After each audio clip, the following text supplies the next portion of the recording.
New on CuriosityStream. How do you connect a 16th century potato to limitless energy production? Could Napoleon's toothpick have a direct link to a machine that predicts the future? And how can a 1700s conch shell chart a course to humans connecting their brains to the internet? James Burke's visionary series Connections returns for a new generation. Experience all new Connections. With monthly, annual, and bundled plans, find the one that works for you at curiositystream.com. The holiday season is here. Before you hit the road to see family and friends, remember to change your oil at your local Pep Boys. All through November, Pep Boys is offering 25% off any oil change service. Pep Boys offers expert auto service that makes car care simple and convenient, with the pros you can trust to get you back on the road safely. Make an appointment at pepboys.com. Offer valid with coupon through November 30th. Additional fees and restrictions may apply. Visit pepboys.com for coupon. This is SpaceTime, Series 24, Episode 17, for broadcast on the 17th of February 2021. Coming up on SpaceTime, the Milky Way warped following a galactic collision, discovery of a new kind of magnetic explosion on the Sun, and Gilmour Space to launch its first orbital customer next year. All that and more coming up on SpaceTime. Welcome to SpaceTime with Stuart Gary.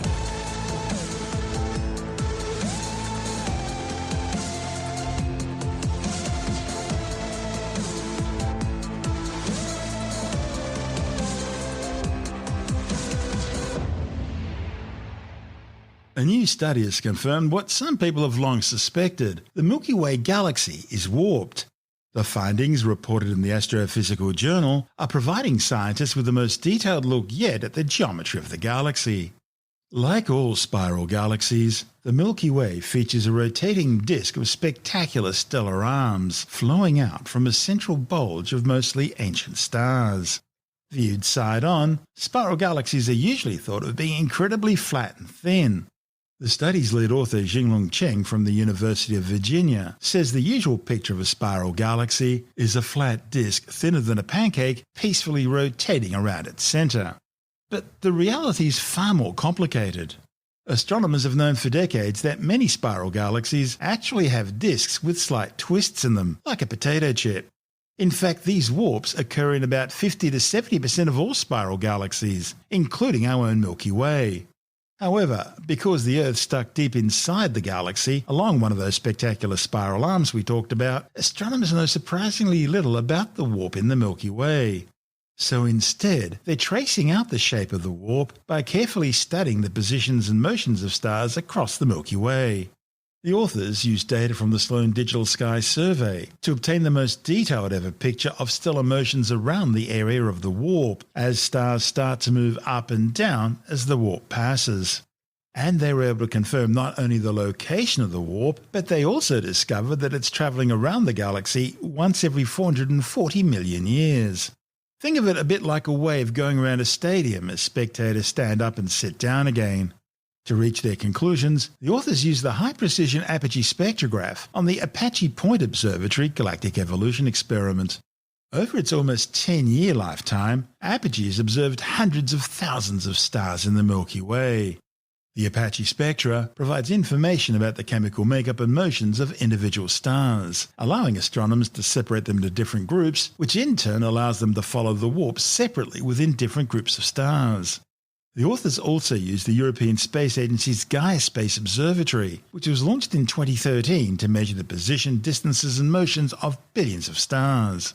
Gaia gave the authors extremely precise distance measurements to millions of stars in the warp field by measuring their parallax, the tiny back and forth wobbles in the direction of a star as Gaia and the Earth orbit the Sun. It's the same effect you get when you hold your thumb out at arm's length, look at it with one eye shut, and then look at it with the other eye shut. Open the first eye, of course. By combining the Apogee and Gaia data, the authors were able to create full three-dimensional maps of stars in the Milky Way with detailed information about each star's position, velocity and chemistry. The analysis shows how the warp is caused by the wave travelling through the Milky Way, causing individual stars to move up and down through the plane of the galaxy as it travels. The authors say the most likely explanation for the warp is an interaction with a satellite galaxy, possibly the Sagittarius dwarf spheroidal galaxy around 3 billion years ago, which created a gravitational ripple. And that ripple has continued to move through the galaxy, forming the wave. This is SpaceTime. Still to come, discovery of a new kind of magnetic explosion on the Sun, and Gilmour Space says it'll launch its first orbital customer next year. All that and more still to come on SpaceTime.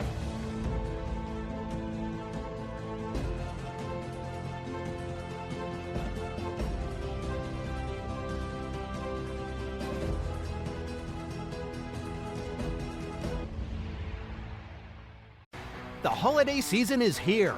Visit your local Pep Boys today for 25% off any oil change service. Make an appointment at petboys.com. Offer valid with coupon through November 30th. Additional fees and restrictions may apply. Visit petboys.com for coupon. Scientists have detected a magnetic explosion on the Sun, the likes of which has never been seen before.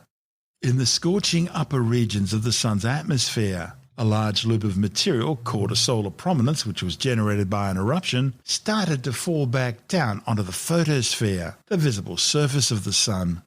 But before it could make it all the way back down, the prominence collided with a snarl of magnetic field lines, triggering a magnetic explosion. Scientists had previously seen the explosive snap and realignment of tangled magnetic field lines on the Sun, a process known as magnetic reconnection. But a report in the Astrophysical Journal claims this was the first seen to have been triggered by a nearby eruption. The observations confirm a decade-old theory and could help astronomers understand a key mystery about the Sun's atmosphere, namely why the Sun's photosphere is a temperature of around 6,000 degrees, but its outer atmosphere, the corona, reaches temperatures of several million degrees. After all, things are supposed to get cooler, not hotter, the further you are away from a heat source.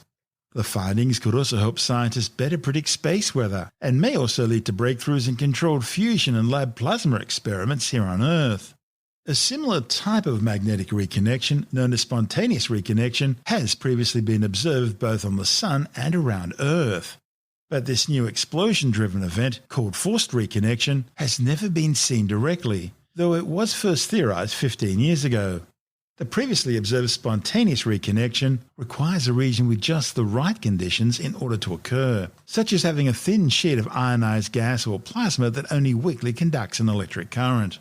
But this new type, forced reconnection, can happen in a wider range of places, such as in plasma with even lower resistance to conducting an electric current. However, it can only occur if there's some type of eruption to trigger it. The eruption squeezes the plasma and the magnetic fields, causing them to reconnect. While the Sun's jumble of magnetic field lines are invisible, they nonetheless affect the material around them, a soup of ultra-hot charged particles known as plasma. Scientists were able to study this plasma using observations from NASA's Solar Dynamics Observatory spacecraft, looking specifically at a wavelength of light showing particles heated to between around 1 and 2 million degrees. The observations allowed them to directly see the forced reconnection event for the first time in the solar corona. In a series of images taken over an hour, the prominence in the corona could be seen falling back into the photosphere. As it dropped, the prominence ran into a snarl of magnetic field lines, causing them to reconnect in a distinct X-shape. Spontaneous reconnection offers one explanation for how the corona reaches temperatures of millions of degrees hotter than the lower atmosphere. Scientists looked at multiple ultraviolet wavelengths to calculate the temperature of the plasma during and following the reconnection event. The data showed that the prominence, which was fairly cool relative to the blistering corona, gained heat after the event. This suggests that forced reconnection may be one way the corona is heated locally. Spontaneous reconnection can also heat the plasma, but forced reconnection seems to be a much more effective heater, raising the temperature of the plasma quicker, higher, and in a more controlled manner. While a prominence was the driver behind this reconnection event, other solar eruptions, like flares and coronal mass ejections, could also cause forced reconnection. Since these eruptions drive space weather, bursts of solar radiation which can damage satellites, affect telecommunications and navigation systems, and black out terrestrial power grids, understanding forced reconnection can help scientists better predict when disruptive high-energy charged particles come speeding towards the Earth. And understanding how magnetic reconnection can be forced in a controlled way could also help plasma physicists reproduce reconnection in the lab. This is ultimately useful in the field of laboratory plasma to control and stabilize them.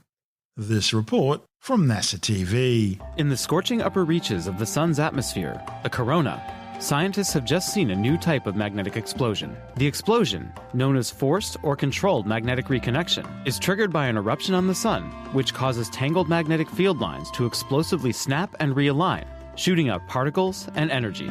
The discovery may help scientists understand a key mystery about how the corona, the Sun's outermost layer, is millions of degrees hotter than layers below it. Previously, scientists had only seen spontaneous reconnection, which is not necessarily linked to an eruption or external forcing on the Sun. The forced reconnection event was clearly visible when the scientists used observations from NASA's Solar Dynamics Observatory to look at a wavelength of light showing plasma heated to 6 million degrees. The data showed a prominence, a large loop of plasma moving up from the visible surface of the Sun, the photosphere. In a series of images taken over an hour, the prominence could be seen falling back into the photosphere. En route, the prominence ran into a snarl of magnetic field lines, causing them to reconnect in a distinct X shape. The data from the event showed that the prominence, which was fairly cool relative to the blistering corona, gained heat from the event. The temperature of the reconnection point was also elevated.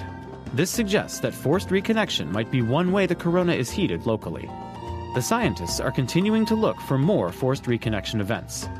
With more observations, they can begin to understand the mechanics behind the reconnection and how often it might happen. This is SpaceTime. Still to come, Gilmour Space to launch its first orbital customer next year, and a new record for SpaceX. All that and more still to come on SpaceTime.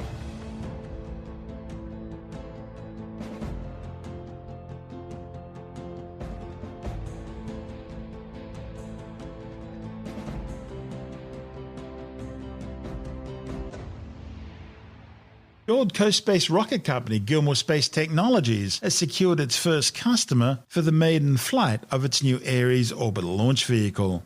Australian startup Space Machines Company has contracted Gilmour to launch a 35-kilogram spacecraft into orbit next year. Space Machines Company is developing in-space transportation capabilities to insert small satellites into orbit ranging from low Earth and geostationary right through to cislunar orbits.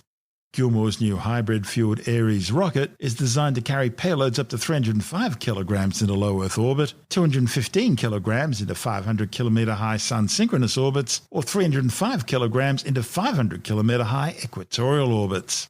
The company is hoping to be launching a rocket every month by 2025. This is SpaceTime. Still to come, another new record for SpaceX. And later in the science report, a new study shows that cancer, chronic kidney disease, diabetes and hypertension are the main comorbidities to death from COVID-19. All that and more still to come on SpaceTime.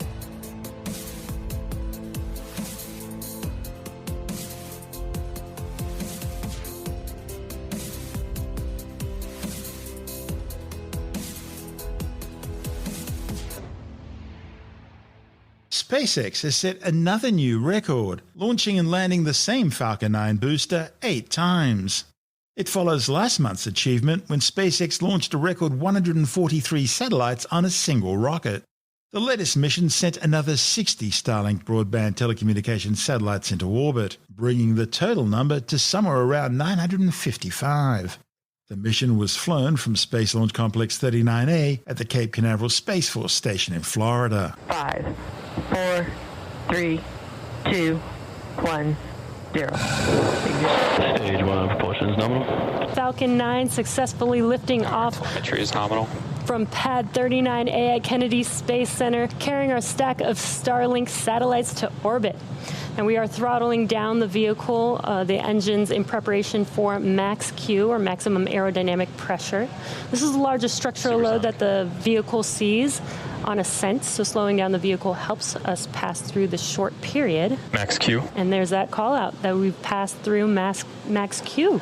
Now, in about a minute, we'll have 3 events happening. That'll be main engine cutoff, or what we call MECO, stage separation, and SES-1, which is second engine start 1. Now, MECO is where we shut down all 9 of those M1D engines on the first stage to slow the vehicle down in preparation for stage separation, and that's where the first stage separates from the second stage. First stage will start making its way... Back is chilling.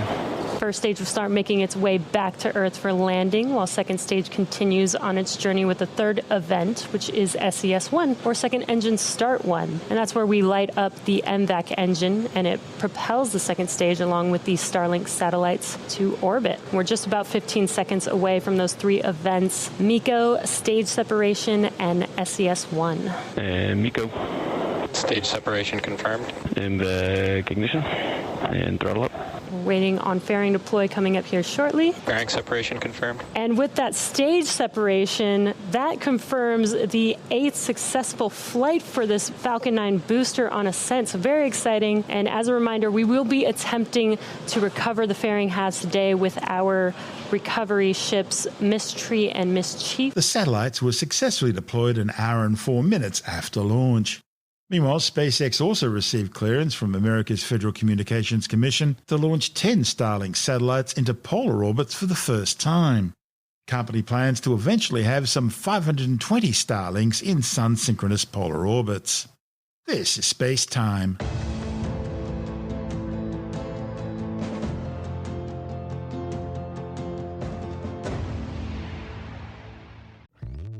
Hello, Saver. Whether you're saving for that trip to the tropics or saving for an emergency, now is the time to take advantage of Wells Fargo's savings options. Wells Fargo offers savings accounts that can help you save towards your goals. So, what are you saving for? Visit a Wells Fargo branch or wellsfargo.com/save to open a savings account today. Wells Fargo Bank, N.A., member FDIC. And time now to take another brief look at some of the other stories making news in science this week with a science report. A new study has confirmed that cancer, chronic kidney disease, diabetes and hypertension are the 4 main comorbidities leading to death from COVID-19. The global meta-analysis by Griffith University looked at databases Medline, Scorpius, Web of Science and Embase, including 375,859 participants from 14 countries. The findings, reported in the journal MBio, determined that chronic kidney disease was statistically the most prominent comorbidity leading to death from COVID-19. Some 2.4 million people have now died from COVID-19, and another 108 million people have been infected with the deadly virus since it first emerged from its Wuhan, China epicenter in November 2019. A new study has found that COVID-19 patients who suffered a cardiac arrest either in or out of hospital were far more likely to die than patients who were not infected with the virus. The findings, reported in the European Heart Journal, also showed that women were especially affected, being 9 times as likely to die as women without COVID-19. The study looked at records for some 2,000 people who had a heart attack outside of hospital and another 1,000 who had an attack in hospital. Researchers found that overall, people with COVID-19 were 3.4 times more likely to die following an out-of-hospital heart attack and 2.3 times more likely to die following an in-hospital attack. A new study has found that too many refined grains could be bad for your heart, but white rice is okay. A report in the British Medical Journal looked at the diets and health of 137,130 people in 21 countries. Previous research had shown that eating whole grains is good for heart health, but this is the first study to show that eating highly processed or refined grains is bad for your heart and chances of survival. Scientists found that people who consumed at least 350 grams or 7 servings of refined grains per day were 27% more likely to die and 33% more likely to suffer severe heart problems, compared to those who ate less than 50 grams of refined grains daily. Archaeologists have discovered one of the oldest animal bone engravings ever found. The 120,000-year-old carving was produced by Middle Paleolithic and Middle Stone Age hominins. A report in the journal Quaternary claims the engravings consist of 6 incised lines found on a bone from a now extinct species of ox. The specimen was recovered from an open-air archaeological site on the western slopes of the Judean Hills in central Israel. A new study has found that Australia's largest telecommunications company, Telstra, has the highest level of 5G coverage, while Optus offers the fastest speeds. Researchers found Telstra's 5G reception was available in 78% of tests, while Optus's 5G worked 48% of the time, and Vodafone's 5G coverage was available in 6% of tests. However, Optus turned the tables on Telstra when it came to speed tests, with the fastest average download speed of 362 megabits per second and the highest single test speed with a most impressive 1,431 megabits per second. Now, by comparison, Telstra's average 5G speed was 295 megabits per second, while its highest single download speed was 904 megabits per second. Alex Zaharov-Reut from ITWire.com says Telstra was able to reverse the situation with average upload speeds of 41.2 megabits per second, just ahead of Optus on 40.2. So Optus is Australia's number 2 telco, and they've come out quoting a study that says that on average, the 5G speeds they offer in Sydney and Melbourne are 22% faster than Telstra, Telstra being the top phone company in Australia, a bit AT&T in the US. And they're saying that they've had a top speed recorded of 1,431 megabits. Where Telstra fights back is that it now has 50% of where Australians work, live and travel through covered. So it's 1 in 2 Australians. If they have a Telstra SIM card and a 5G phone, then they're able to get 5G in many more places. And if there's only one 5G provider in that area, then that by definition is the fastest 5G you're going to get. But Sydney and Melbourne, 2 huge cities in Australia. Think of New York and Los Angeles in comparison. Divide by 2. Divide the number of people, of course, but certainly, in importance to Australia. And Optus is claiming that it has the fastest internet. But Telstra will have 75% of Australia covered by middle of the year. And Optus and Vodafone, our third telco with 5G, they're way behind Telstra in that regard. And for those people looking for 5G phones who haven't got one yet, the good news is they're getting cheaper. Yeah, in China, they started around about $200 each. And that's sort of for entry-level models, and they go up. In Australia, last year, the cheapest 5G phone was $749 Australian. In the last couple of weeks, a company called Realme, it's one of these challenger Chinese brands, they've come out with their 5G phone, the Realme 7 5G, for $499 Australian dollars. So that is a mid-range phone with some premium features at this lower price point, with this sort of trying to undercut Samsung and Apple and everybody else. I mean, there are more powerful phones out there. This is not Realme's most powerful phone, but it's the first sub-$500 5G phone in Australia. Edge is saying ta-ta. Yes, this is the original version of Edge, now renamed Legacy. It was the browser that first came out when Windows 10 launched. But because it was a third browser, it wasn't Firefox, it wasn't Chrome, it struggled to get the attention that Chrome and Firefox did. And Chrome, of course, is the world's most popular browser. Google has the Chromium open source browser project a number of competing browsers are made on, and Microsoft decided to design the new Edge based on Chromium. So it's so compatible that it's got compatibility with all of the Google Chrome extensions. And of course, Microsoft over the past year has been able to refine and differentiate the browser with some special features that you'd have to have extensions for on other browsers. And they've gone from about a 3% market share to about a 10% market share. So the Edge browser is good. I've used it. I mean, I use Safari on my Mac, but on PCs I've used it in preference to, or in addition to, Firefox and Chrome. And it's a solid browser. Microsoft is back in browser space, but yeah, there are still people, holdouts that are on Internet Explorer. They're not discontinuing that one. But on April 13, with the big update, the old Edge Legacy browser will be uninstalled. And if you don't already have it, the new Edge Chromium browser will be installed on your machine. It's just part of one of the Windows updates. So you won't have to do anything. I mean, in theory, you should not be using the old Edge Legacy browser anymore. There would be security vulnerabilities. And Microsoft has said that if there are older apps that people have written using the Edge Legacy HTML rendering engine, well, that will continue being developed, at least for the time being. The old browser itself will be gone. That's Alex Zaharov-Reut from ITWire.com.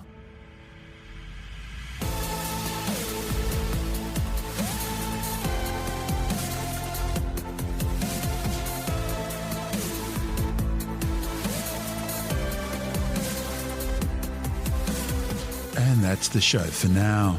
SpaceTime is available every Monday, Wednesday and Friday through Apple Podcasts, iTunes, Stitcher, Google Podcast, Pocket Casts, Spotify, Acast, Amazon Music, Bytes.com, SoundCloud, YouTube, your favourite podcast download provider, and from spacetimewithstuartgary.com.